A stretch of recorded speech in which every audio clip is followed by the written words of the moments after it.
নমস্কার, দিশা মার্বেলসে আপনাদের সবাইকে স্বাগত। আমার নাম দীপঙ্কর বসাক। আমাদের দোকানটা উপস্থিত নিউ টাউন কালুর মোড়ে। আমরা বিভিন্ন সময় টাইলসের, আপনারা আমাদের পেজে প্রচুর টাইলসের বিভিন্ন রকমের ভিডিওস দেখতে পান।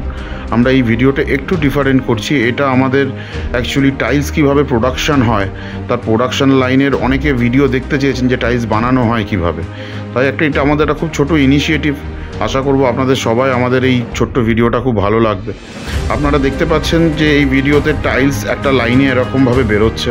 একটা প্রোডাকশান লাইন বলে এটাকে, যেখান থেকে tiles line by line tiles বেরোতে থাকে। এই প্রোডাকশান লাইন থেকে টাইলসটা বেরোনোর পরে একটা মেশিনের মধ্যে ঢুকছে।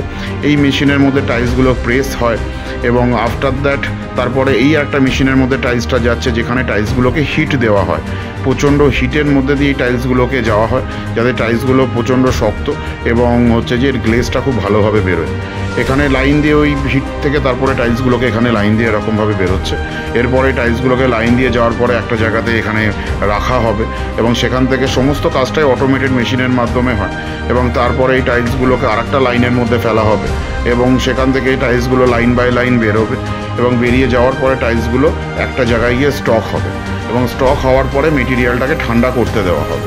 মেটেরিয়ালটা যখন সম্পূর্ণভাবে ঠান্ডা হয়ে যাবে, তারপরে টাইলসগুলোকে আবার একটা লাইনের মধ্যে দেওয়া হবে এবং তারপরে সেই টাইলসগুলো ফাইনালি প্যাকিংয়ে যাবে এবং যার যার মেটেরিয়াল যেরকম অর্ডার, সেই অর্ডারে বেরিয়ে যাবে। এই ফ্যাক্টরিটার নাম এক্সো টাইলস, আপনারা এখানে দেখতে পাচ্ছেন। এই ফ্যাক্টরিটা থেকে আমাদের 18-12 টাইলস প্রোডাকশান হয়। আশা করি আপনাদের এই ভিডিওটা খুব ভালো লেগেছে। আপনারা অলওয়েজ আমাদেরকে এইভাবেই সাপোর্ট করবেন।